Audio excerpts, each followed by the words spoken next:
매주 금요 기도의 시간에 철로역정 책을 여행하면서 그 단락마다 복음의 진리, 십자가의 진리를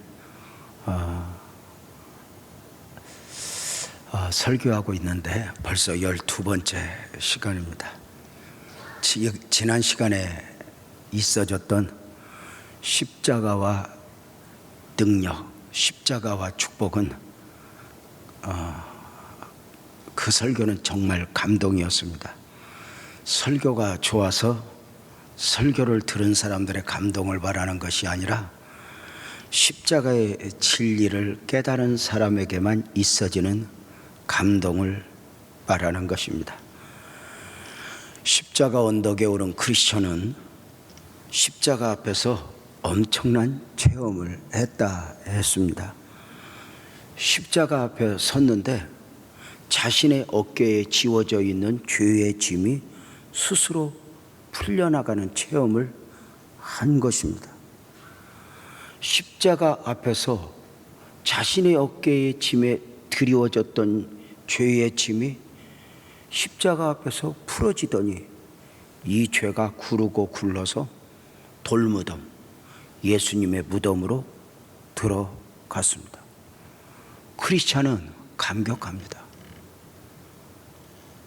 죄와 사망에서 자유하게 되니 전체 철로역정 가운데 우리는 이 장면을 가장 드라마틱한 장면 중에 한 장면이라고 말씀을 드렸습니다. 죄에서 자유했던 그 크리스찬의 감격을 다시 한번 책 내용 그대로 한번 볼까요?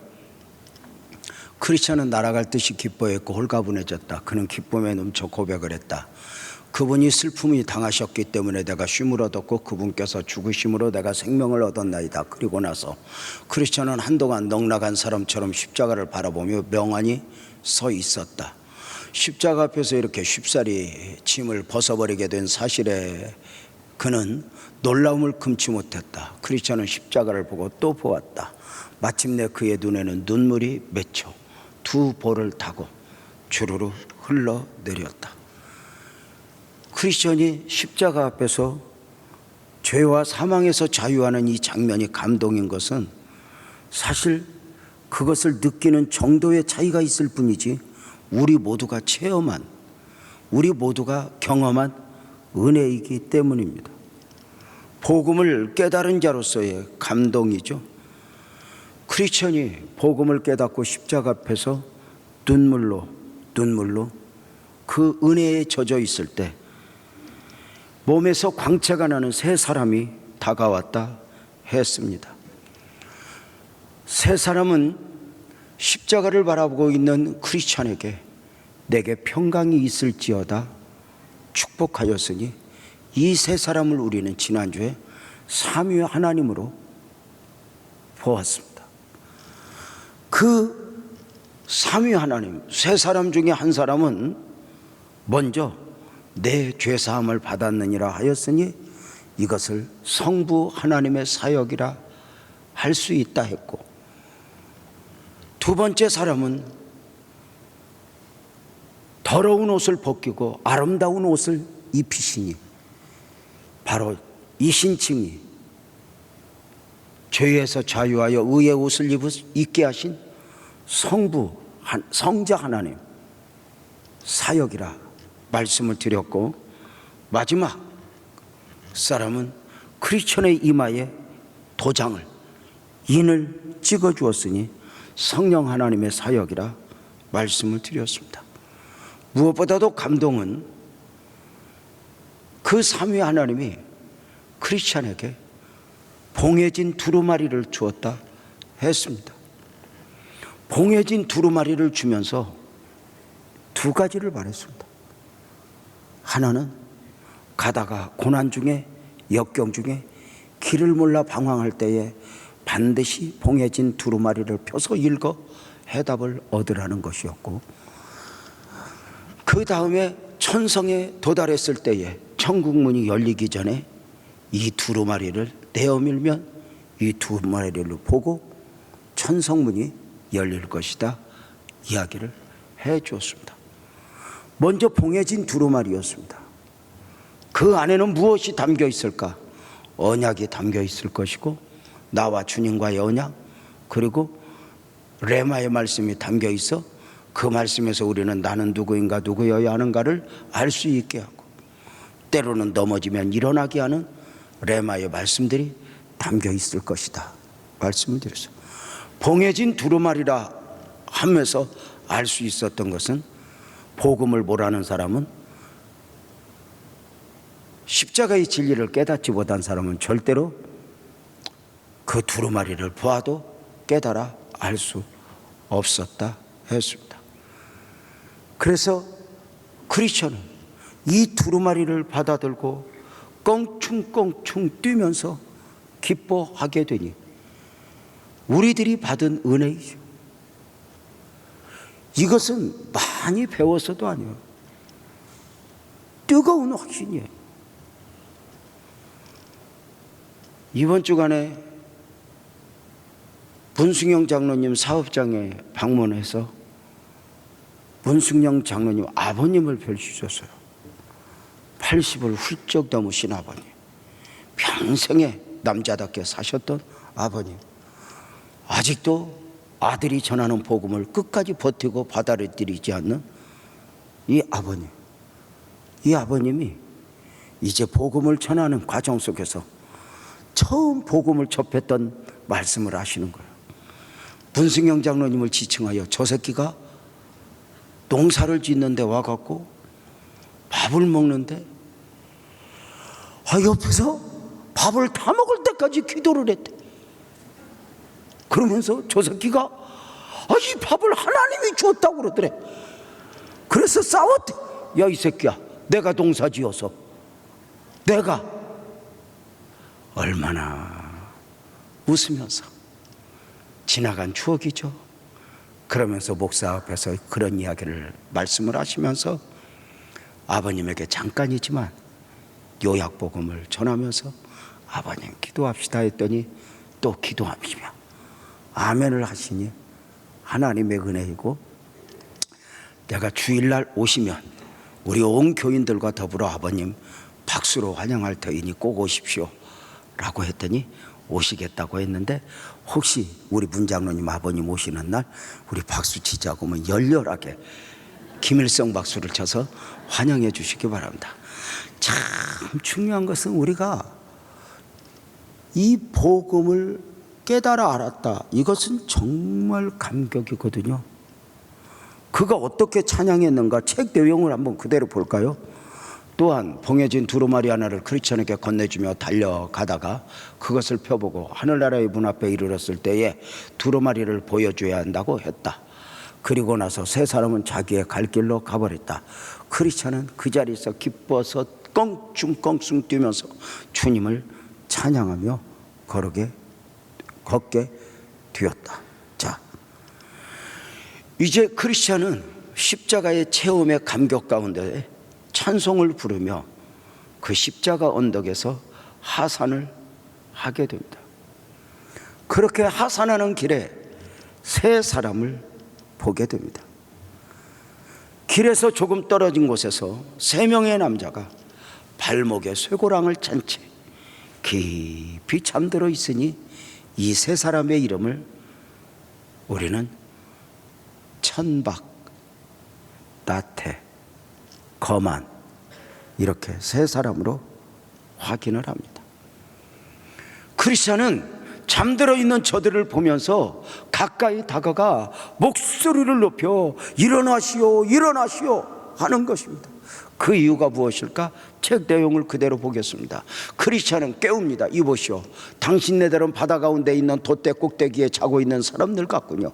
바다 가운데 돛담배 그 끝에 잠자고 있는 사람들은 언제 떨어질지 언제 빠질지 당신들 날에는 밑도 없이 깊은 죽음의 바다리가 도사리고 있단 말입니다. 어서들 일어나십시오. 자다와 함께 이곳을 떠납시다. 원하신다면 내가 당신들 발목에 채워져 있는 이 쇠고랑을 풀어드리겠습니다. 이러다가는 우는 사자같이 두루 돌아다니는 마귀의 먹이가 되고 맙니다. 잠자던 그들은 제각기 크리스천을 올려다보고는 한마디씩 대꾸하기 시작했다. 뭐라고 대꾸했을까? 그리고 저들의 결과는 무엇이었을까? 바로 이어서 보면은 천박, 아우 졸려, 도대체 위험하기는 뭐가 위험하단 말이오? 우리를 그냥 내버려 둬요. 나태, 난 조금 더 자야겠어. 거만, 우리는 상관 말고 당신 일이나 잘하시오. 그 사람들은 다시 누워 잠을 잤고 크리스천은 자기 갈 길로 갔다. 크리스천은 그들을 깨워서 위험에 처해 있음을 알려주고 쇠고랑을 벗도록 도와주겠다고 했는데도 자기의 상의를 달갑지 않게 여기는 그 사람들을 생각하니 마음이 편치 않았다. 이 책의 내용입니다. 이 세 사람을 가리켜 뭐라고 표현했다? 영적 잠에 빠진 사람들, 이렇게 표현을 했고, 이 세 사람의 이름을 다시 한번 강조하면 천박, 나태, 거만, 이렇게 표현했습니다. 여기서 잠깐 본문을 설교하기 전에 철로역정을 읽으면서, 철로역정을 강의하면서 보여지는 몇 가지 특징들을 우선 좀 말씀을 좀 드리면, 그 중에 하나는 철로역정을 읽으면서 아주 매력을 느끼는 것 중에 하나가 바로 무엇이냐면 등장인물들의 이름입니다. 존 버녀는 등장인물마다 이름을 그 역할을 따라 잘 붙여 주었습니다. 놀라운 것은 그 한 사람 한 사람 이름을 보면서 때로는 그 이름들이 내 이름일 수 있다는 생각이 드는 것입니다. 내 안에 잠재되어 있는 나도 모르는 또 하나의 나가 내 안에 다 숨어 있는 것입니다. 오늘 말씀에 나오는 천박, 그리고 나태, 거만도 사실은 우리 안에 감추어져 있는 모습이기도 해요. 어느 한 사람이 거만하다 하면 그 사람만이 아니야. 정도의 차이만 있지 우리 안에 죄성이라는 옷을 입고 그게 다 잠재되어 있어요. 그래서 존 버녀는 이 철로역정이라는 책의 그 작품에 맞게 등장인물들의 특징을 이름으로 아주 세밀하게 묘사하고 있는데 깜짝깜짝 놀라게 돼요. 그래서 성경을 읽으면서 은혜를 받듯이 철로역정을 읽으면서 철로역정 설교를 들으면서 은혜를 받는 거죠. 철로역정의 이야기가 성경의 이야기처럼 꼭 내 이야기로 보여지고 들려지게 되기 때문입니다. 철로역정에서 저자 존 버녀는 또 하나 보이는 것과 보이지 않는 것을 비교하여 내용을 전개하고 있다는 것입니다. 보이는 것은 육적인 것으로, 보이지 않는 것은 영적인 것으로 이렇게 묘사한 것입니다. 철로역정의 시작부터 존 버녀는 한 사람을 등장시키니 바로 영적 시각이 열린 사람, 이렇게 말씀을 드렸습니다. 우리가 종종 믿음을 말할 때 뭐라고 말하죠? 믿음은 남이 보지 못하는 걸 보고 남이 듣지 못하는 걸 듣고 남이 믿지 못하는 것을 믿는 것이다, 이렇게 말씀을 드렸습니다. 주인공은 어느 날 영적 눈이 열렸습니다. 또 하나의 세계가 보여지는 것입니다. 문제가 생겼습니다. 이것이 믿어지는 것입니다. 저런 세계가 있구나, 이런 차원이 아니라 그것이 믿어지는 것입니다. 그래서 순례자가 되지 않고는 견딜 수가 없었던 것입니다.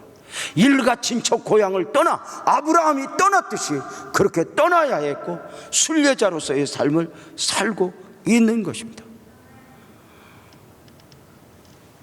오늘 설교에서 만나고 있는 세 사람과의 대화 속에서도 존 버녀는 보이지 않는 것을 말하고 있습니다. 사실 세 사람은 그냥 자고 있는 것입니다.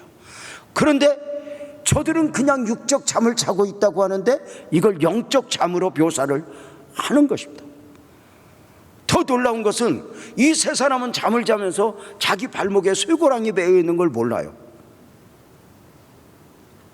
그런데 크리스천은 당신들의 발목에 쇠고랑이 매여 있습니다라고 말을 하는 거예요. 그러니까 보이는 것과 보이지 않는 것을 극명하게 어떤 대비하면서 이 책을 전개해 나가고 있는 것이죠. 그래서 이 책을 읽으면서도 제가 이렇게 계속 연구를 하면서 느끼는 게 바로 뭐냐면 존 버년의 어떤 천재적 영감성. 어떻게 이렇게 은혜를 입을 수 있었을까? 정말 존 버년이 감옥에 몇 년 있으면서 이 책을 썼거든요. 근데 저에게도 만약에 이 정도 감동, 이 정도의 영감을 경험할 수 있는 특별한 은혜가 있다면 감옥에는 우리 아내를 보내고 나는 집에서 이 책을 조용히 썼으면 좋겠다. 여러분 어떠세요? 참 놀랍죠? 자, 그의 천재적 영감, 그 성경 한 구절 한 구절 한 마디마디의 진리가 담겨 있듯이 거의 그 정도는 아니지만 철로역정을 읽으면서 깜짝깜짝 놀라게 되는데, 이 영적 잠을 자고 있는 사람들을 묘사할 때 어떻게 묘사했는가, 그 천재적 영감을 한번 볼게요.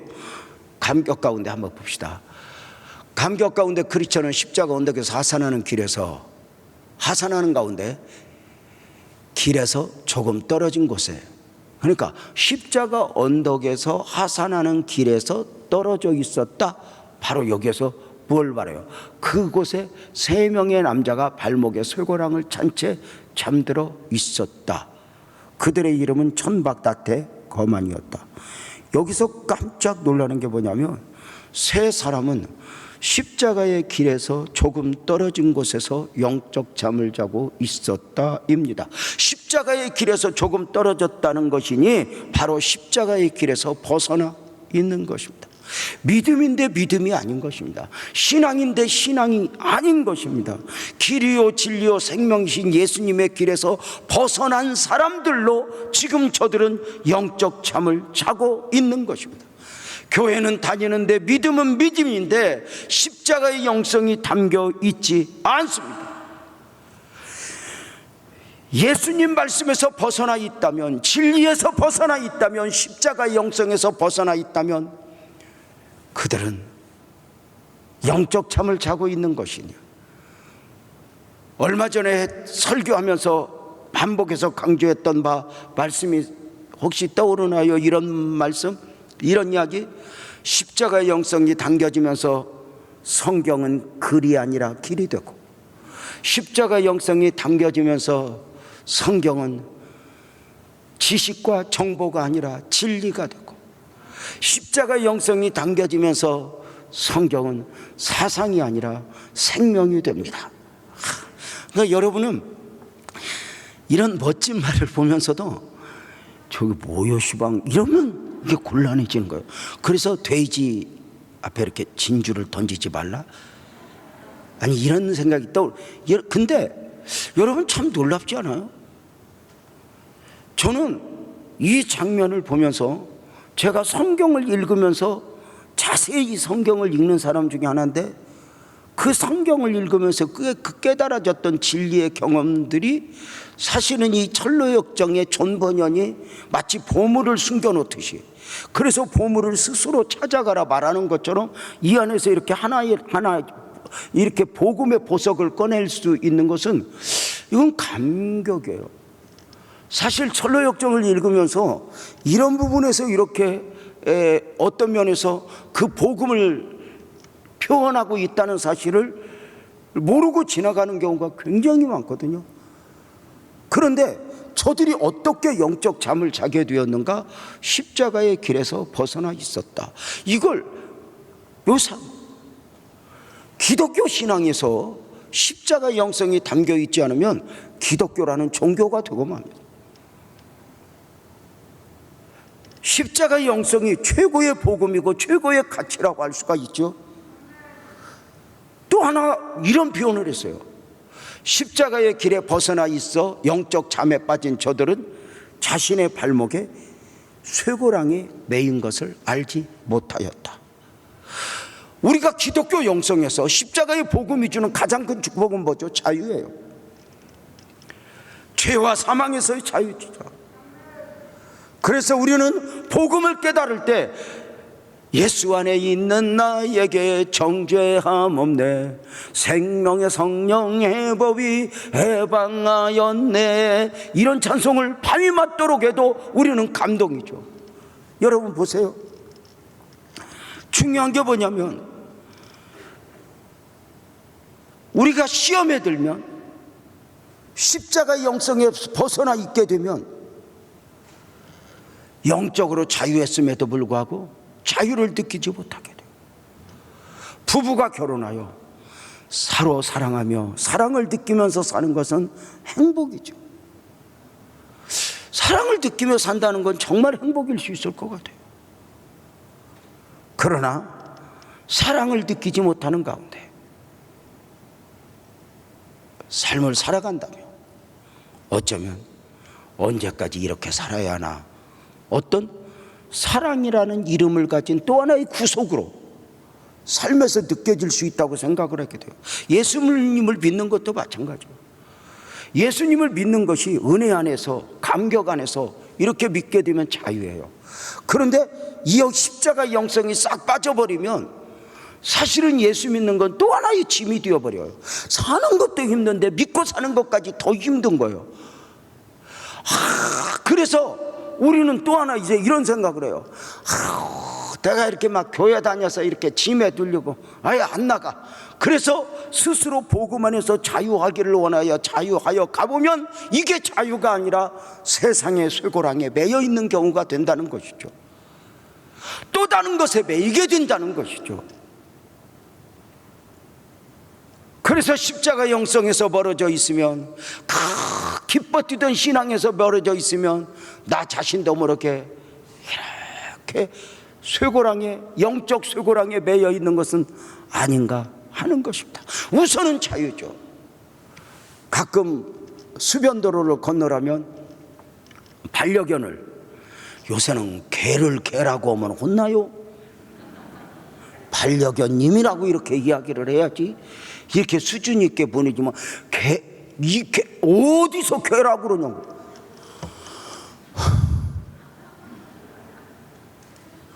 죄송합니다. 이게 반려견 돌보시는 분들에게 이렇게 오해 없길 바랍니다. 잠깐 웃으며 한 거지 반려견님을 피하려고 하는 것은 아니니 혹시라도 오해하지 않았으면 좋겠습니다. 자, 중요한 건 반려견을 데리고 나와서 목줄을 하는데 길고 짧음의 차이가 있지만 그는 결국은 매여 있는 것입니다. 보여지는 부분은 내 맘대로 하는 것 같아. 그러나 그렇게 매여 혹시 나 자신은 끌려가는 것이 아닐까? 사랑하는 여러분, 시험에 들면 어딘가에 매여 있고 시험에 빠진 사람에게는 십자가 영성이 보여지지 않아. 나는 누구인가, 누구여야 하는가 끊임없이 살펴야죠. 영적 잠에 빠져 있는 것은 아닌가, 십자가의 길에서 벗어나 있는 것은 아닌가, 나는 누구여야 하는가 길에서 벗어나 있는 것은 아닌가. 영적 잠에 빠져 있는 세 사람을 향한 크리스천의 외침을 다시 한번 보겠습니다. 이보시오, 당신네들 바다 가운데 한가운데 있는 돛대 꼭대기에 자고 있는 사람들 같소. 당신 날라라는 밑도 없이 깊은 죽음의 바다가 도사리고 있단 말이오. 어서들 일어나시오. 나와 함께 그것을 떠납시다. 원하신다면 내가 당신들 발목에 채워져 있는 이 쇠고랑을 풀어드리겠습니다. 이러다가는 우는 사자같이 두루 돌아다니는 마귀의 먹이가 될 것입니다. 잠자던 그들은 제가 그 크리스찬을 올려보고는 한마디씩 대꾸하기 시작했다. 나 졸리요. 위험하기는 뭐가 위험하단 말이오. 우리를 그냥 내버려 둬요. 난 조금만 더 자야 되겠소. 그만 우리를 상관 말고 자기 길이나 가시오. 저들이 우리를 그냥 두라 했던 이유가 뭘까요? 영적 잠을 자고 있었던 저들은, 영적인 눈을 열지 못한 저들은 자기들의 상태가 어떤 상태인지 모르고 있다는 거예요. 그러나 영적으로 눈이 열린 사람에게는 그 영적 상태가 보여지면 견딜 수 없어지는 것이죠. 저는 이런 체험이 있어요. 제가 부교육자로 있을 때 우리 교사들과 더불어 저 의정부 가까이 있는, 서울에서 의정부 가까이 있는 도봉산 제일기도원에 기도하러 올라갔어요. 교사들 한 11대명과 더불어 산기도를 간 거예요. 그때만 해도 이제 산기도 참 많이 할 때니까요. 그래서 그 산 거의 정상 가까이 올라가서 거기 가면 늘 기도하던 넓은 바위가 있어요. 먼저 도착했으니 도착 예배를 드리고 찬송을 하면서 이제 우리 중보기도와 더불어 은혜 받기 위해서 불같이 기도를 한 후에 각자 기도를 하자고, 우리 이제 교사들 뭐 아이들 위해서 다 기도한 후에 또 교회 행사 교회를 위해서 기도한 후에 우리 이제 각자 기도를 합시다 하고, 나도 기도하려고 기도를 자리를 잡았는데 여기가 산만해서 기도가 되질 않아요. 왜 그러지? 늘 기도하던 자리여서 여기만 오면 기도가 잘 됐는데 오늘은 왜 이지? 도무지 기도가 되질 않아요. 그래서 교사들을 이렇게 기도를 도와야 되겠다. 그리고는 돌으면서 한 사람 한 사람 기도해주고 저 끝에서 기도하고 있는, 이름도 있잖아요. 김점순 교사예요. 제가 가까이 갔을 때 갑자기 벌떡 일어나더니 땅떨어지 쪽으로 막 걸어가는 거예요. 엄마 가지마, 엄마 가지마. 제가 조금만 더 갔으면 큰일 날 뻔했어요. 떨어져서. 제가 순간 뒷덜미를 잡고, 왜 그러냐 그랬더니 전사님 나 도와줘 도와줘. 왜? 저기 엄마 봐, 우리 엄마가 지옥문으로 걸어가고 있어. 지옥문으로 걸어가고 있어. 여러분 이걸 꼭 기억을 해야 돼요. 우리 그리스도인들이 받는 은혜 중에 신비한 은혜들이 있는데 조절 능력을 상실한 가운데 오는 은혜는 진짜 은혜가 아니에요. 성령의 은혜는 인격이에요. 내가 거절하면 거절할 수 있는 은혜들이에요. 그래서 그 무당들이 그 비몽사몽간에 빠져 작둔나루 위에 올라가 춤을 추면서 무의식 중에 하듯이, 또는 인도의 요가, 이런 것들이 그 어떤 그 이렇게 깊은 이런 게 빠지게 하는 건 전부 마비 역사입니다. 그래서 순간 은혜를 받으면서도 이게 위험하다 싶으면 조절 능력을 상실하게 되면 그만둘 수 있어야 되는, 이게 굉장히 중요한 거거든요.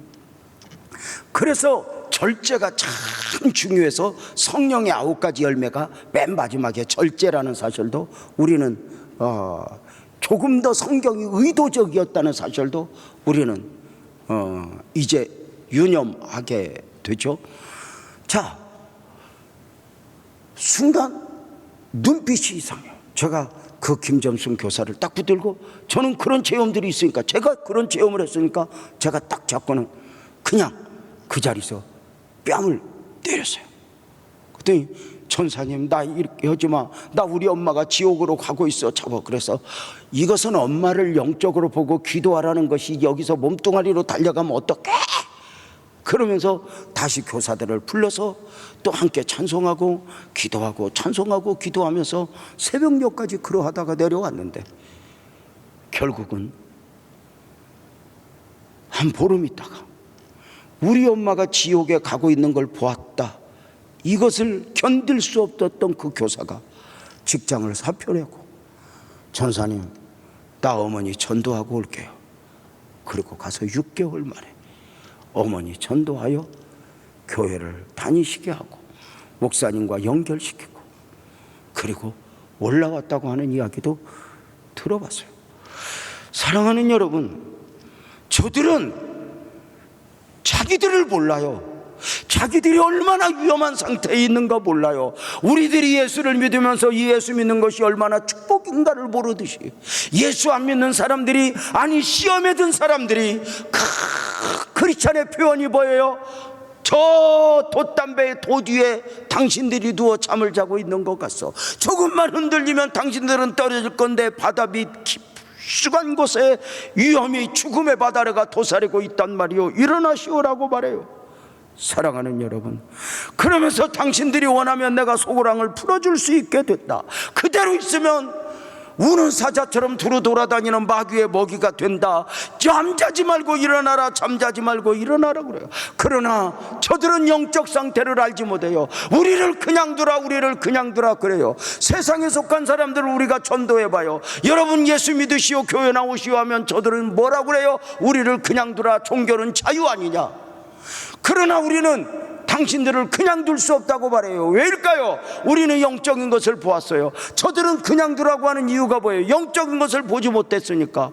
우리가 어떤 한 시험에 든 성도가 자기 생각에, 자기 고집에, 자기 어떤 아픈 마음에 매여 있을 때 우리가 그래도 깨어있는 사람들 가서 설득하는 방식이 뭐예요? 당신 일어나야 됩니다. 당신 정신 차려야 됩니다. 그런데 저들 특징이 한결같이 뭐예요? 나 며칠만 도와두시오. 나 몇 주만 도와두시오. 자, 우리 주님이 기다려줄까? 기다려줍니다. 우리 주님은 천년도 만년도 기다려줍니다. 그러나 문제가 뭐예요? 세상이 그냥 안 둡니다. 세상의 사건 사고가 그냥 두지 않습니다.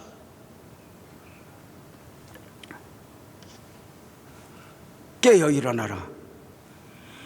이 세 사람을 깨우는 장면에서 어쩌면 겟세마네 동산에서 영적 잠을 자고 있는 세 명의 제자들이 생각날 거예요. 십자가를 앞두고 겟세마네 동산에 오르신 주님은 말씀하셨죠. 마태복음 26장 37절 38절이죠. 베드로와 세베대의 두 아들을 데리고 가실새 고민하고 슬퍼하사 이에 말씀하시되 내 마음이 매우 고민하여 죽게 되었으니 너희는 여기 머물러 나와 함께 깨어 있어라. 깨어 있어라. 이 말은 무슨 말이었죠? 기도하자 이 말이었어요. 기도하자는 말을 깨어 있자 이렇게 말씀하신 거예요. 그러면서 예수님은 처절한 영적 싸움에 싸우 기도를 하죠. 마태복음 26장 39절에 조금 나가서 얼굴을 땅에 대시고 엎드려 기도하여 이르시되 내 아버지여 만일 할만하시거든 이 잔을 내게서 지나가게 하옵소서. 그러나 나의 원대로 마시고 아버지 원대로 되기를 원합니다. 이 기도의 원리도 깨닫는 게 참 중요한 것 같아요. 예수님이 밤이 맞도록 땀을 흘리고 땀이 피가 되도록 기도했는데 어떤 기도예요? 할 수 있거든 이 잔을 내게서 지나가게 하소서. 십자가의 거절이죠. 그러나 나의 원대로 마옵시고 아버지 원대로 되기를 원합니다. 이 기도에 깊이 들어가 보면 이 기도가 바로 뭐냐면 도대체 예수님은 어떤 마음으로 날밤을 샜을까? 어떤 마음으로 예수님은 반복 기도를 했을까? 우리 예수님은 어떤 마음으로 이렇게 어떤 기도를 했기에 이렇게 밤이 피가 되고 땀이 되도록 이렇게 기도를 하셨을까? 하나님의 마음을 바꾸기 위해서 아니라는 거예요. 아니라는 거예요. 뭐냐면 당연히 가야 할 길인데 길인 줄 알면서도 내 안에 그걸 거절하고자 하는 자기 자신을 이기기 위한 기도였다는 거예요. 우리가 응답을 받기 위해서의 기도면 그렇게 몸부림쳐 기도할 필요가 없다는 거예요. 그런데 우리가 기도할 때 가장 처절한 기도 중에 하나가 바로 뭐냐면 응답받기 위한 기도가 아니에요. 내 안에 나를 이기기 위한 싸움이죠. 내 안에 나를 이기기 위한 처절한 싸움이에요. 그래서 개인적으로도 어제 아침인가 그제 아침인가 이렇게 기도하는데 내 안에 숨어있는 나가 보이는데 견딜 수가 없었어요. 너무 부끄럽고 너무 죄송하고 내가 목사인가 싶고 그래서 그 앞에서 통곡을 할 수밖에 없었어요. 내가 나를 이길 수 없더라고요.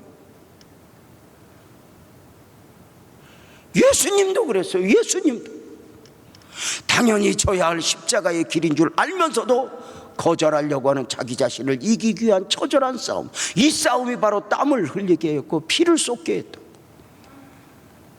간절함이죠. 자, 처절한 영적 싸움에 기도를 하고 계시는 예수님과 달리 제자들은 영적 잠을 자고 있었어요. 그들을 깨웠던 주님의 말씀 40절 41절이죠. 제자들에게 오사 그 자는 것을 보시고 베드로에게 말씀하시되 너희가 나와 함께 한시 동안도 깨어 있을 수 없더냐? 시험에 들지 않게 깨어 기도하라. 마음은 원이로도 육신이 약하도다.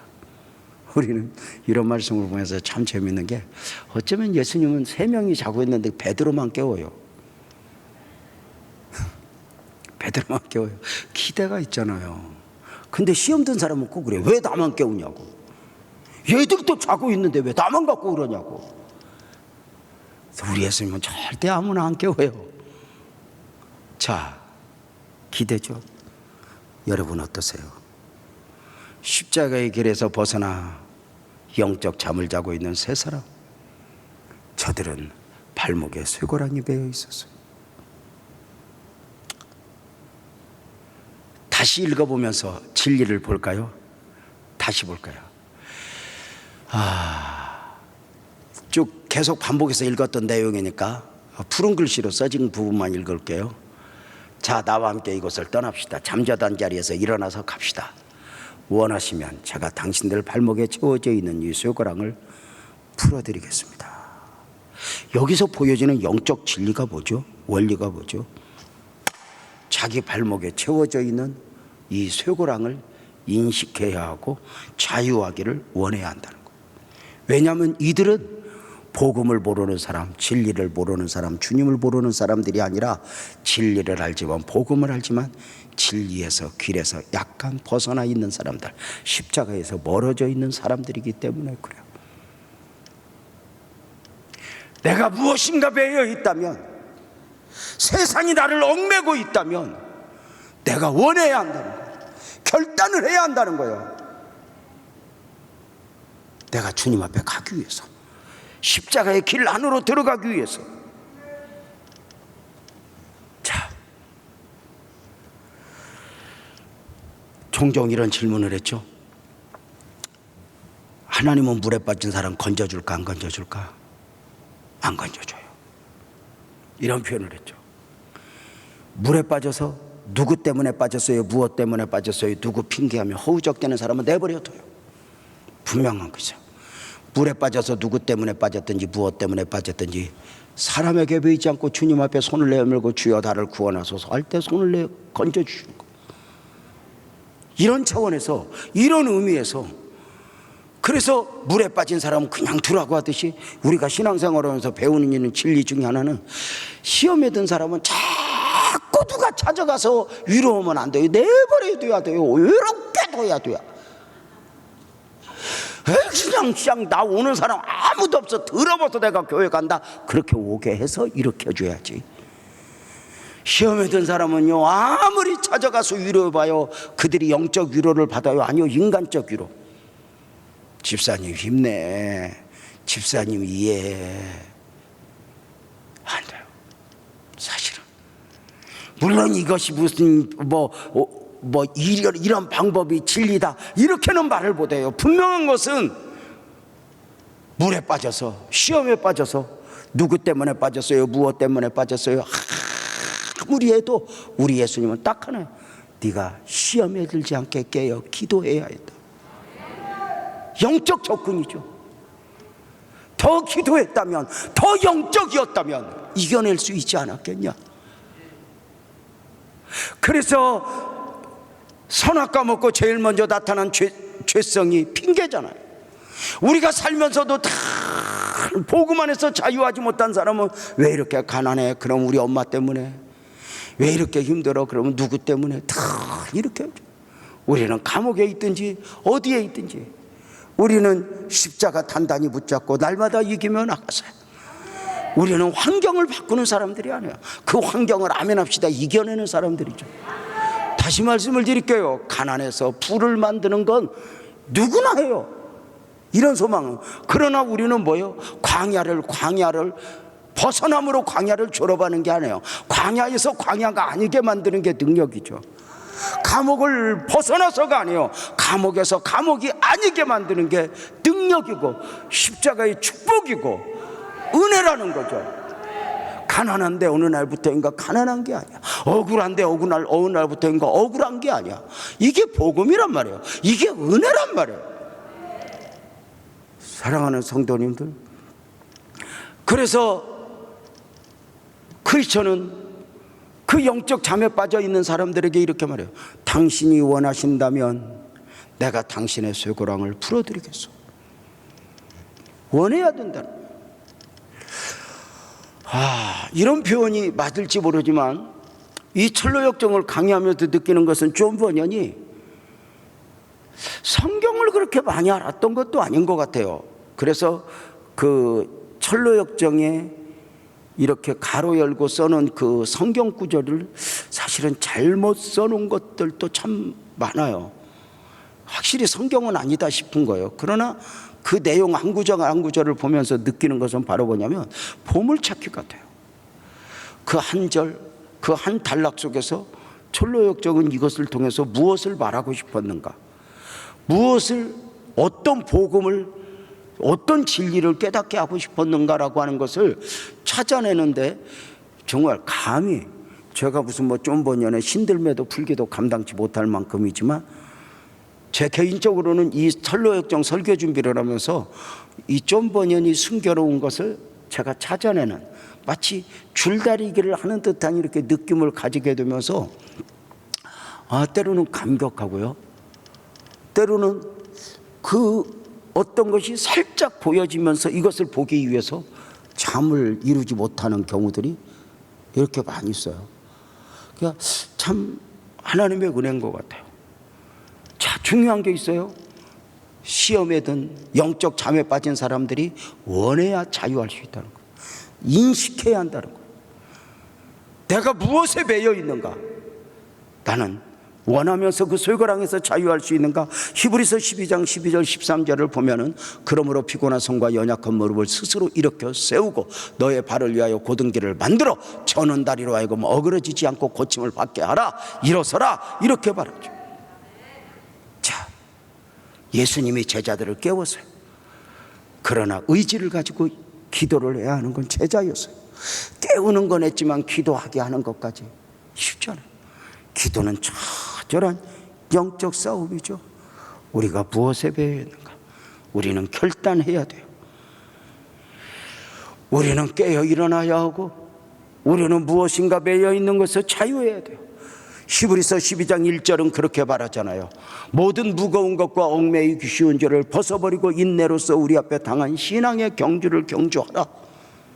경주라. 달려가라. 달려가라. 자, 그래서 여러분을 얽매이게 있는 게 뭐예요?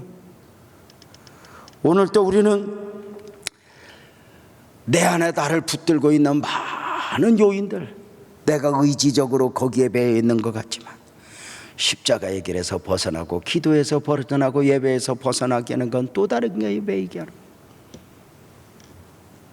사실 그분이, 여러분이 지금 원하는 것은 옛날에 다 어쩌면 가져봤던 것이고 누군가가 가져봤던 거예요. 그런데 가져본 뒤에도 그렇게 큰 십자가의 영성이 소멸되어 있으면 진정한 은혜가 아닐 수 있어요. 저는 정말 이렇게 가끔 이렇게 설교를 준비하고 이렇게 글을 쓰면서 한마디씩 멋진 말을 줄 때 감동을 하는데 정말 그 말이 너무 좋아요. 십자가 영성이 당겨지면서 성경은 글이 아니라 길이 되고, 십자가 영성이 당겨지면서 성경은 정보가 아니라 진리가 되고, 지식이나 정보가 아니라 진리가 되고, 십자가 영성이 당겨지면서 성경은 사상이 아니라 바로 생명이 됩니다. 자, 이렇게 무엇인가 이렇게 이게 표현하고 이렇게 복음 안에서 접근할 수 있다고 하는 것이 얼마나 귀한지 몰라요. 사랑하는 성도님들, 영적 잠에 취해 보이는 것만 보는 그 세 사람의 반응을 차례대로 이렇게 한번 볼까요?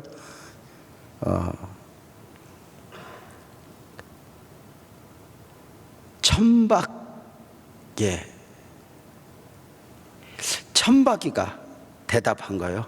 일어나시오. 그랬더니 천박이 뭐라고 그래요? 아우, 졸려. 위험하기는 뭐가 위험해요. 좀 나를 그냥 둬요. 이렇게 말해요. 제가 얘기했죠. 영적으로 잠을 자면 절대로 내가 얼마나 위험한가를 몰라요.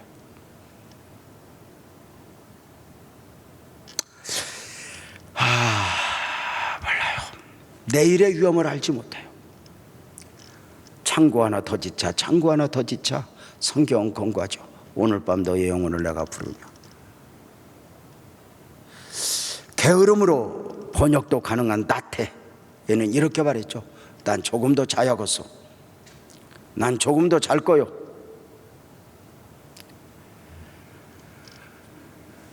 그때 크리스천은 그렇게 말을 했죠. 당신은 잘 때가 아닙니다.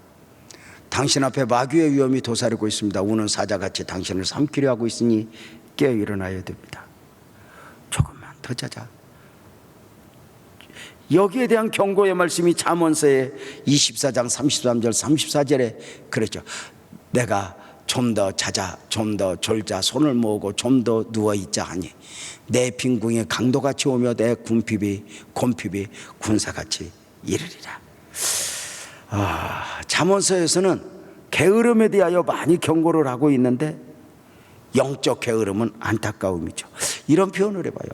육적 게으름은 남은 여생을 어둡게 하고 주변을 힘들게 하지만 영적 게으름은 영혼을 어둡게 하고 자기 자신을 영적으로 도태하게 만든다고. 그래서 깨어 일어나라. 게을러지면 한도 끝도 없죠. 잠언서 19장 24절에서는 이렇게 말해요. 게으른 자는 자기의 손을 그릇에 넣고서도 입으로 올리기를 괴로워한대. 얼마나 이게 힘든지, 얼마나 힘든지. 여러분 옆에 사람 봐봐. 얼마나 힘든가. 그냥 힘든 표정이잖아. 저녁 다 먹고 고기 먹고 국 먹고 누룽지까지 먹고 수박 한 조각 먹고 와서 지금 힘들지. 뭐가 힘드냐고 물어보면 몰라. 그냥 힘들어. 여러분 어때요? 의지를 가지고 일어나야죠. 세 번째 사랑 거만시는 우리를 상관 말고 그냥 두시오. 그래요. 다 이렇게 살고 있는데 왜 나만 가지고 그래? 나를 그냥 둬. 그러면서도 거만은 자기가 똑똑한 줄 알아. 여러분 아세요? 정말 자신이 다른 사람보다 똑똑하다고 생각한 만큼 두렵고 떨림이어야 돼. 왜요? 똑똑한 만큼 마귀의 도구가 될 수 있어요. 사탄에게 용당할 수 있어요. 그래서 거만 씨에게 크리스천은 말했어요. 당신 아래는 밑도 끝도 없이 죽음의 바다가 도사리고 있다고. 우리는 이렇게 우리 스스로 내려놓은 교회와 가정은 똑똑하고 말 잘해서 맺어지는 열매가 아니야. 수없이 많은 걸 내려놓음으로 맺어지는 열매죠. 내려놓음으로. 그래서 예수님의 사역이 겸손이었죠. 이사야서 42장 2절에 그런 예언을 했죠. 예수님 오시기 700년 전에 그는 외치지 아니하며 목소리를 높이지 않으며 그 소리를 거리에 들리게 않았다 라고 말해요. 예수님의 사역이죠. 그래서 이 복음을 하나씩 보는 거예요. 자, 깨우다 지쳤는데 크리스천은 포기해요. 왜냐하면 저들이 의지를 가지고 일어서려고 하지 않으니 깨울 수가 없어요. 복음은 인격이에요. 은혜예요. 내가 원하고 사모해야 된다고. 자, 결론이 어떻게 났어요? 그 사람들은 다시 누워 잠을 잤고 크리스찬은 자기 갈 길로 갔다. 크리스찬은 그들을 깨워서 위험에 처해 있음을 알려주고 쇠고랑을 벗어주도록 도와주겠다고 했는데 자기의 성의를 달갑지 않게 여기는 그 사람들을 생각하니 마음이 편치 않았다. 이게 어떤 마음이었을까? 여러분, 시험 든 사람 신방 갔는데 그냥 한바탕 퍼붓는 그 시험 든 사람 이야기 듣고 돌아오는 심령, 이게 아마 비슷한 마음일 수 있을 거예요. 여기 계신 분들은 적어도 이 밤에 나오신 분들은 평생에 시험 들어본 일이었기 때문에 아마 그걸 이해를 못할. 그렇죠? 여러분은 언제 시험 든 일이 있어? 박연충 권사님 그렇게 시험 든 일 없지? 평생에 여러분 어떠세요? 참 우리가 자 깨우지 못하여 세 사람을 두고 무거운 전도하러 갔다가 신방 갔다가 뭐 소득도 없이 돌아설 때 참 많이 울죠. 목사인데도요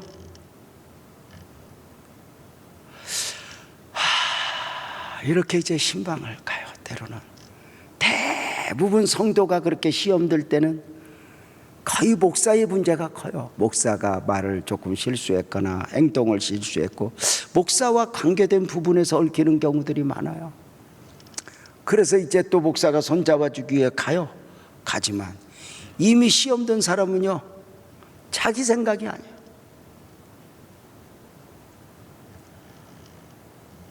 우리 아내가 늘 표현하는 게 있어요. 저하고 이야기하면서 목사님 시험에 들면 장로도 권사도 없어져 다예요. 이게 애다. 그리고 가서 설득을 해야지 장로다. 그러면 시험 든다는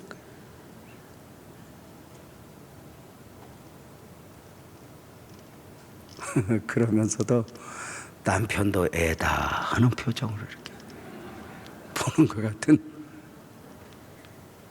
느낌.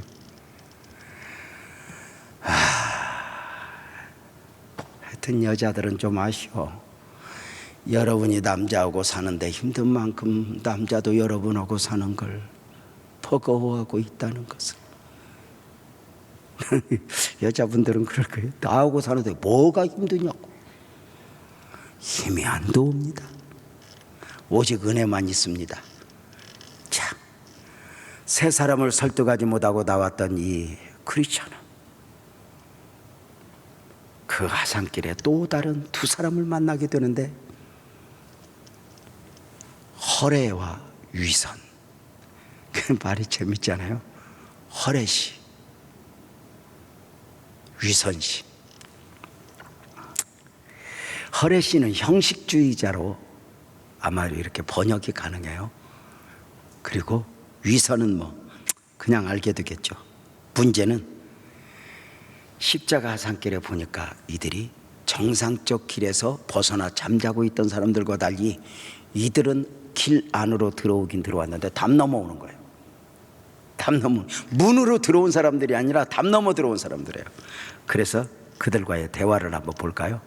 크리스찬 선생님들, 당신들은 어느 마을 사람들이요? 어디로 가십니까? 허레씨와 유선지에 대답합니다.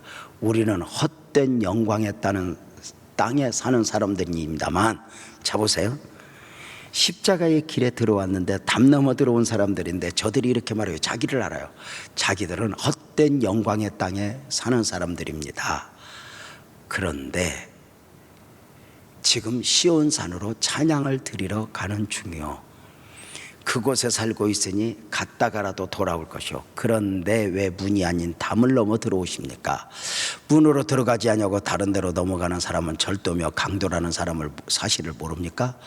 허레씨와 유선자, 그 문으로 가까이 가기까지 너무 멀어요. 그래서 우리 마을 사람들은 보통 이렇게 지름길을 이용합니다. 그러니까 한마디로 말하면 조금 이따 설명을 하겠지만 세상 헛된 영광을 꿈꾸며 교회를 다니는 사람은 정상적으로가 아니란 말이에요. 담을 넘어온 것입니다. 그렇지만 그 방법은 우리가 가는 곳에 계신 주인의 뜻에 어긋나는 것 아닐까? 그렇다면 우리에게 나타나선 그분 뜻을 거역하는 것은 아닙니까? 이렇게 말을 하죠. 그러자 그들은 걱정하지 말라고, 내 믿음은 내가 알아서 한다고, 우리 식으로 내 신앙은 내가 알아서 한다고, 너나 잘 믿으라고, 뭐 이런 표현이죠. 이때 크리스찬이 이렇게 말을 해요. 그러면 당신들이 따르는 관습은 법정에서 나중에 천국문에서 인정받을 수 있을까? 그러나 이런 말 있죠. 어디로 가도 서울이지. 내가 지금 이 십자가 안에서 이렇게 걸어가면 당신이나 나나 똑같지 뭐가 다르다 말이요. 이렇게 말해요. 이때 크리스천이 그렇게 대답을 해주죠. 나는 우리 주님이 지시하는 대로 따르지만 당신들은 마음대로 판단하고 함부로 행동을 하고 있습니다. 이 길로 인도하시는 주님께서 당신들은 이미 도둑이라고 했습니다. 따라서 이 길을 가고 나면 당신들이 잘못되었다는 것이 드러나게 될 것입니다. 당신들은 그분의 명령을 따르지 않고 당신들 생각대로 이곳에 들어왔으니 그분의 자비를 받지 못하고 쫓겨나게 될 것입니다. 이렇게 설득을 할 때 이 허례 씨와 유선 씨는 니나 잘 믿으라고, 니 앞가름이나 잘하고 남의 신앙 타치하지 말라고 이렇게 싸움을 하게 됩니다. 그러면서 그들은 그 크리스천을 향하여 당신하고 나하고 차이가 있다면 지금 입은 옷이 조금 색깔이 다를 뿐이지 별다를 바가 없습니다. 이때 크리스천은 마지막으로 이렇게 호소합니다. 율법의 행위로는 구원을 받을 수 없습니다. 좁은 문으로 들어와야 됩니다. 무거운 짐을 벗던 날 주님은 사랑의 증표로 이 옷을 입혀주었습니다. 당신들 말대로 나의 부끄러운 허물을 덮어주기 위함이었습니다. 이전에는 나에게 더러운 옷밖에 없습니다. 이제 내가 하늘나라 문 앞에 이르면 주님은 그 옷을 보고 나를 알아보실 것입니다. 계속해서 보겠습니다. 내 무거운 짐을 벗던 날 주님은 내게 더러운 옷을 벗겨주시고 값없이 나에게 이 새 옷으로 갈아입혀 주셨습니다. 뿐만 아니라 당신으로 보지 못했겠지만 내 이마에는 그날 내 주님과 가장 가까운 분 중 한 분이 인쳐주신 징표도 있고 선물로 받은 봉해진 두루마리 책도 하나 갖고 있습니다. 그 두루마리는 내가 가는 도중에 읽고 위안을 받기 위한 책일 뿐 아니라 하늘나라 문을 들어갈 때 반드시 그 책을 제시해야 한다고 했습니다. 당신들은 문을 통해 들어오지 않았기 때문에 이런 증거물들이 없을 것입니다. 그것들 없이는 하늘나라 문 안으로 들어올 수 없을 것입니다. 자, 무슨 이야기입니까? 당신들은 담 넘어 들어왔기 때문에, 당신들은 정상적 신앙인이 아니기 때문에, 당신들은 헛된 세상, 야망이 있는 세상에 주소를 두고 사는 사람이기 때문에 당신들은 내가 입은 은혜들을 입을 수 없었어. 봉해진 두루마리도 저들은 없었고, 평강이 있을지어다 축복도 받지 못하였고, 옷도 갈아입지 못하였고, 성령의 인침도 받지 못하였어. 그러니까 당신들은 종교적 차원에서 지금 이 길을 걷고 있는 것이지 당신들은 신앙이 아니오라고 이렇게 강하게 말을 하고 있는 것입니다. 당신들은 담을 넘어와서 쉽게 믿고 싶고 편하게 믿고 싶고 정상적 반복보다는 이런 식으로 십자가의 체험 없이 은혜 없이 이렇게 오면 당신들은 복이 아니오라고 계속 강조하고 있었던 것입니다. 사랑하는 여러분, 저들은 알았습니다. 당신하고 나하고 옷의 차이만 있어. 그럴 때 아니라는 거요. 옷의 차이만 있는 게 아니라는 거요. 우리는 내 죄사함을 받았느니라 성부 사역의 은혜를 입은 자이고, 우리는 더러운 옷을 벗겨주고 새 옷을 입혀주시는 성자 하나님의 사역의 은혜를 입었고, 내 이마에 인을 쳐줘 너는 내 거야 인쳐주시는 성령 하나님의 사역의 은혜도 우리는 입었는데, 이것은 정상적으로 오는 이런 많은 과정을 통해서 받는 은혜들이지 당신들은 쉽고 편하게 담 넘어왔기 때문에 이런 징표들이 없어. 당신들은 받은 말씀도 없어. 그래서 어쩌면 당신들은 마지막 찬양하겠다고 가지만 천성문에 이르렀을 때의 내어밀 봉해진 두루마리도 없고, 당신들은 힘들고 어려울 때 내게 주셨던 말씀 붙들고 일어나야 할 말씀도 없는 거 아니야. 당신들하고 나하고는 다르요. 쉽고 편하게 믿으려고 하면 안 돼요. 진리는 진리 안에서 그렇게 하는 것이죠. 이런 신앙의 권고 앞에 당신들은 좀 깨닫고, 내가 그러했어, 내가 그러했어, 이렇게 인정해야 하는 것 아니요. 그래서 이 크리스천은 하나님의 말씀을 인용하여 허례와 위선자에게 당신은 도적이요 강도라고 했으니 요한복음 10장 1절을 근거로 해서 말을 한 거죠. 내가 진실로 진실로 너희에게로 이 문을 통하여 양의 우리에 들어가지 아니하고 다른 데로 넘어가는 자는 절도며 강도다, 이렇게 말해요. 그러면서 들어오시오, 당신들은 정상적으로 담 넘어오지 마시오. 자, 그러면서 크리스천은 이 허례 씨와 유선 씨에게 껍데기로만 믿고 믿는 척하는 것으로는 구원의 은혜를 받을 수가 없어. 우리는 받은 은혜들이 있어요.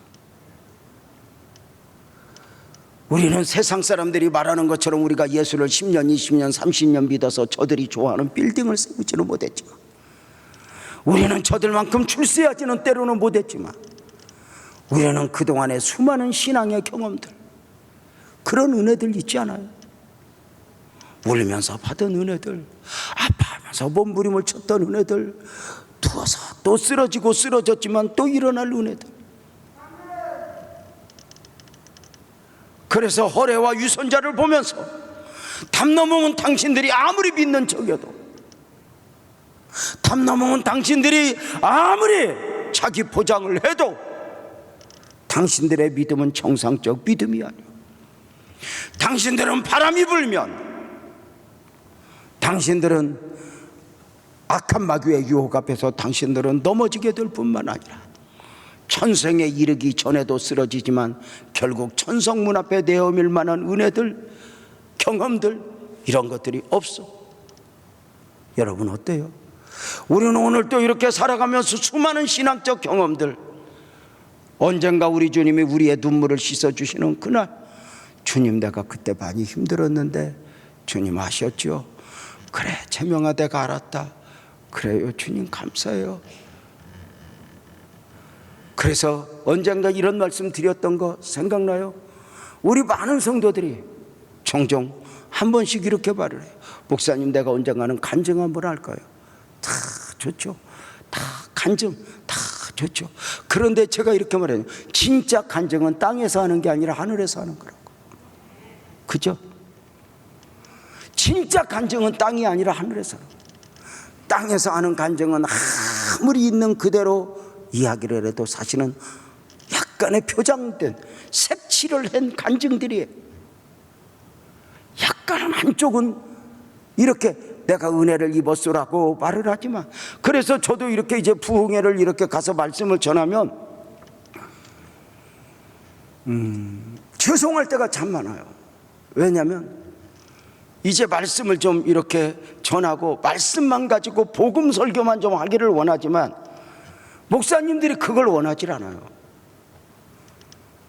어떤 순수한 복음 설교는 자기도 알 수 있으니까 좀 당신이 경험한 은혜, 당신이 당했던 어떤 고난들, 이런 것들을 좀 이렇게 설명을 해서 이들로 하여금 이렇게 은혜를 받게 하라고 해요. 그런데 그런 간증을 할 때마다 느끼는 것은 뭐냐면 내 스스로도 간증을 하지만 포장된 느낌이에요. 왜냐하면 그 교회 환경에 밖에 이렇게 양념을 할 수밖에 없는 거니까. 그래서 은혜 받는데 정작 저들은 기뻐 뛰고 막 눈물로 은혜를 받는데 나 자신은 한쪽으로 주님 죄송해요 할 때가 많아. 왜냐하면 간증 자체가 의도적일 수 있으니까. 말씀하고 간증의 차이가 있잖아요. 우리가 말씀을 받으면서는 당신들을 말씀을 전할 때는 당신 이렇게 해야 됩니다라고 이게 설교예요. 근데 간증은 내가 받은 은혜를 나누는 거지. 이것이 지극히 주관적인 것이기 때문에 내가 받은 은혜를 당신들도 받아야 됩니다 목소리를 높이면 이게 위험해지거든요. 그런데 우리가 진짜 간증은 뭐냐? 하늘에 가서 오는 거예요. 요셉이가 입을 닫죠. 노예로 팔려왔던 그가 억울하게 노예 생활하고 10년 감옥 생활했던 거, 언젠가 우리 주님 앞에서 주님 내가 그랬죠, 네가 그랬구나, 이런 은혜들이죠. 크리스천은 허례 씨와 유선 씨 앞에서 목소리를 높이며 당신들의 영적 상태를 얘기해도 오히려 크리스천은 저들에게 당해요. 마치 바리새인들과 서기관들에게 예수님이 당하듯이. 정작 우리가 이 마지막 영적 싸움에서 참 선지자와 거짓 선지자가 싸우면 누가 이겨요? 거짓 선지자가 이겨요. 마지막 때가 되면요, 안 믿는 사람 때문에 위험한 것이 아니라 대강 믿는 사람 때문에 위험하다는 거 아니에요. 어느 날부터인가 허례 씨와 위선 씨,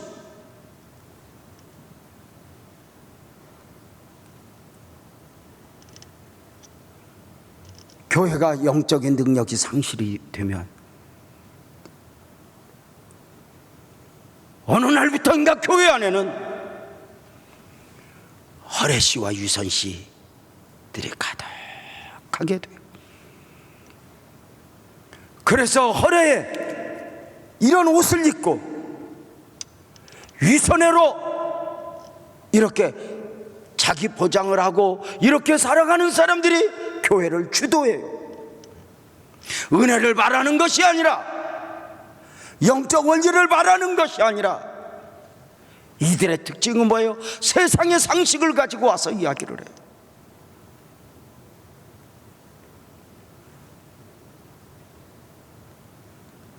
그래서 오히려 기도를 많이 하고 눈물로 살고 하는 사람들이 어느 날부터인가 왕따를 당해요. 그래서 가끔 교인들끼리 모여서도 그러면 안 돼, 집사님, 그러면 너만 믿냐? 오히려 이렇게 목소리를 높이는 사람들이, 엉뚱한 사람들이 목소리를 높여요. 이게 갈수록 나타나는 현상이 아닐까? 자, 문제는 오늘 5사람을 소개했어요. 천박, 나태, 거만, 허례, 위선. 5사람 만난 건 아세요? 5사람을 소개했는데 이걸 이런 준비를 하다 보니까 정말 죄송한 것은 천박, 나태, 거만, 허례, 위선이라는 이름이 부분적이랬지만 내 안에도 숨어 있는 거예요. 바이러스처럼 숨어 있다가 얼마나 처절한 싸움이에요. 우리 성은식 안수 집사님의 5년 전에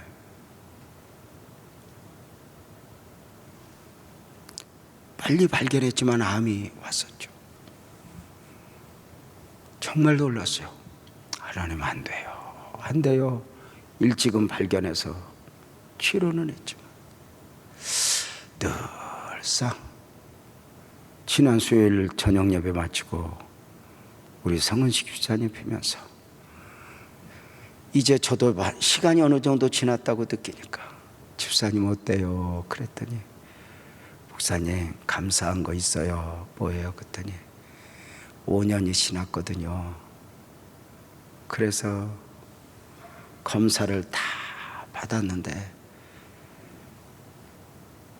이제는 의사 선생님이 완전히 다 없어졌다고, 자유해도 된다고, 의학적으로 자유하게 되었어요. 지난 5년간 그 안에 숨어있는, 어디엔가 숨어있을지 모른다고 하는 이 요소들과 얼마나 두렵고 떨림으로 싸우며 살아가는 걸 보잖아요. 내 안에 암덩이보다도 더 무서운 영적 암덩이, 내 영혼을 좀먹기 위해서 천박이라는 이름으로, 나태라는 이름으로, 거만이라는 이름으로, 호레라는 이름으로, 위선이라는 이름으로 바이러스처럼 내 안에 있죠. 자, 분명한 거 있어요. 이것이 있다 해서 나는 왜 그래? 이게 아니에요. 이것을 다스리는 거죠. 누구와 싸우는 것이 아니라 내 안에 나와 싸우는 거죠.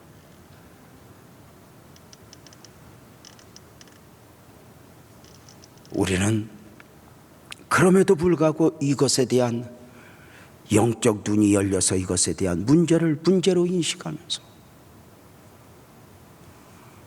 고백하는 거야. 주님, 내 안에 이런 요소들이 있네요.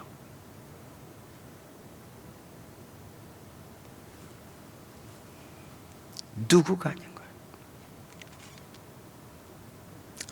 그래도 우리가 내 안에 여전히 십자가의 길에서 천박이라는 이름과 나태라는 이름과 거만이라는 이름과 허례라는 이름과 위선이라는 이름과 싸우면서 내 안에 있는 요소들과 싸우면서 십자가의 길에서 벗어나지 않고 오늘 또 승리할 수 있는 이유는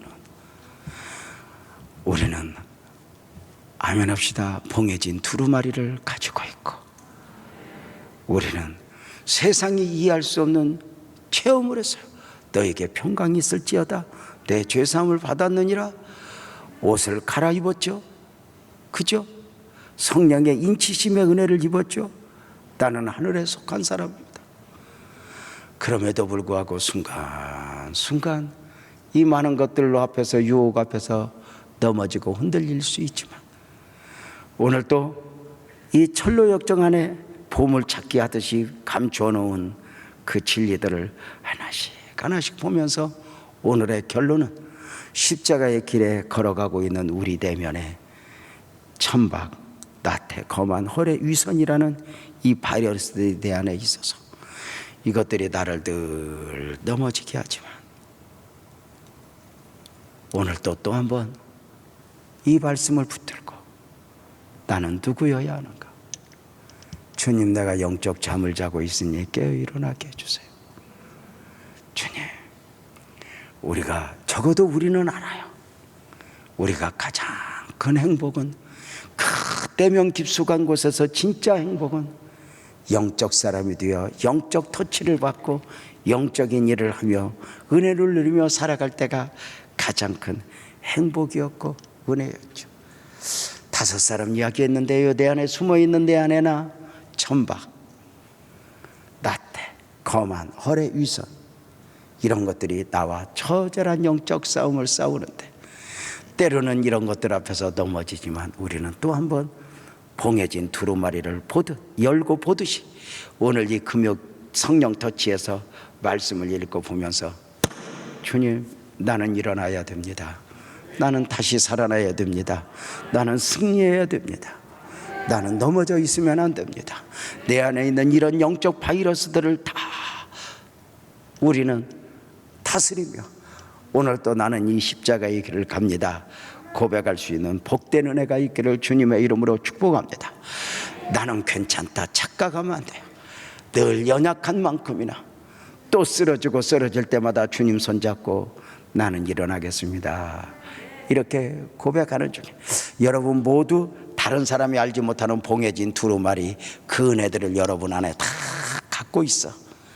우리는 언젠가 이 보따리 힘들 때마다 보고 아멘 합시다. 이 보따리 천성 앞에 가서 내놓고 간증할 그날까지 우리 주님 나는 승리할 것입니다 외치는 복된 은혜가 우리 성도님들 안에 넘치기를 주님의 이름으로 축복합니다.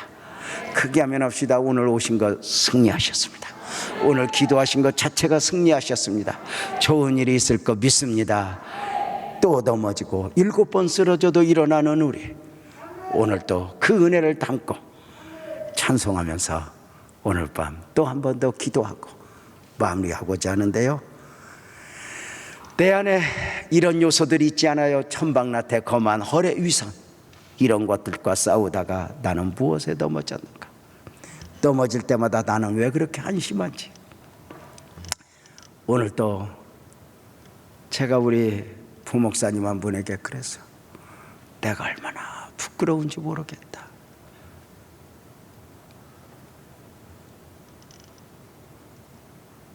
그냥